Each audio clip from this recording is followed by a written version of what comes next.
du meine Arbeit für richtig hältst, ob du glaubst, dass ich fleißig gewesen bin, dass ich gearbeitet habe, dass ich mich in diesen Jahren für dich eingesetzt habe, dass ich anständig meine Zeit verwendet habe im Dienste meines Volkes.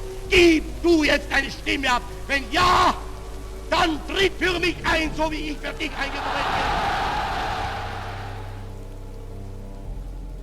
Have you ever wondered why Adolf Hitler hated the Jews? If you ask around, people might say he was simply insane, or he blamed the Jews just to find someone to hate, but those answers barely scratch the surface. Today, we're going so much deeper. We'll untangle a historical myth that's been repeated for decades. Hitler hated Jews because he was crazy and used them as scapegoats. In reality, the truth about Hitler's hatred is far more chilling, and much more revealing about human nature itself. Welcome to Spinifacts. I'm Matthias. Here, we seek out the truth skipped over by mainstream history, always asking, what did we miss or misunderstand? If that sounds interesting, don't forget to subscribe and share your thoughts in the comments.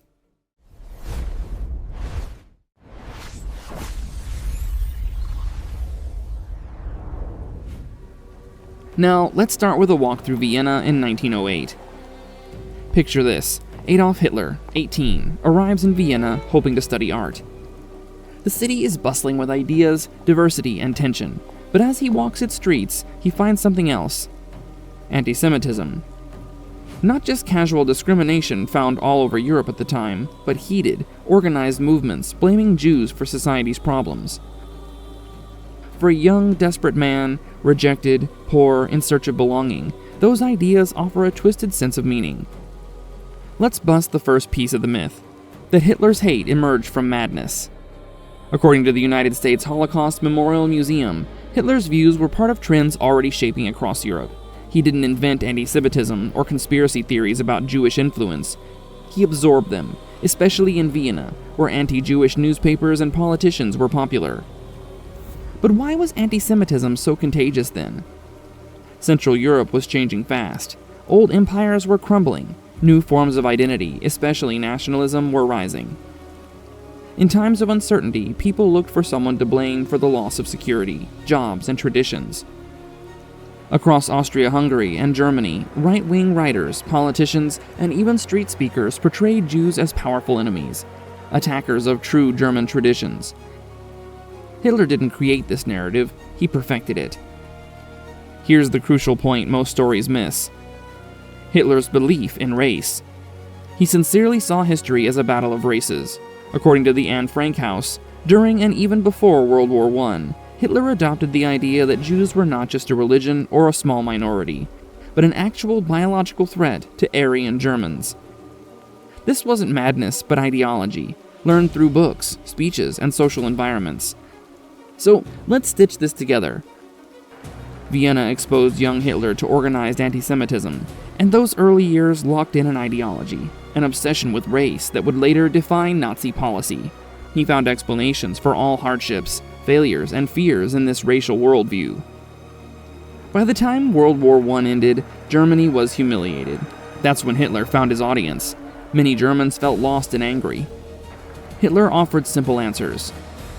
Our problems are because of the Jews. Only by removing them can we recover our greatness. It wasn't creative, it was effective. Pause for a second. Why does this myth survive? Why do we still write off Hitler's hate as crazy instead of ideological? Partly, it's comforting. If evil is madness, maybe it's rare. But as the BBC notes, the Nazi regime was a product of systems, politics, propaganda, leadership, and groupthink, none of which require insanity. Hitler's ideas spread, not because they were unique, but because they were familiar. The real danger is not one madman, but thousands willing to believe a hateful myth. Spinifacts asks, why did so many follow? Well, Hitler combined old prejudices with a new kind of propaganda: movies, posters, radio, and relentless speeches. He portrayed Jews as not just outsiders, but as the source of economic disaster, moral decline, and national humiliation. Antisemitism became part of the state's identity and was justified by science.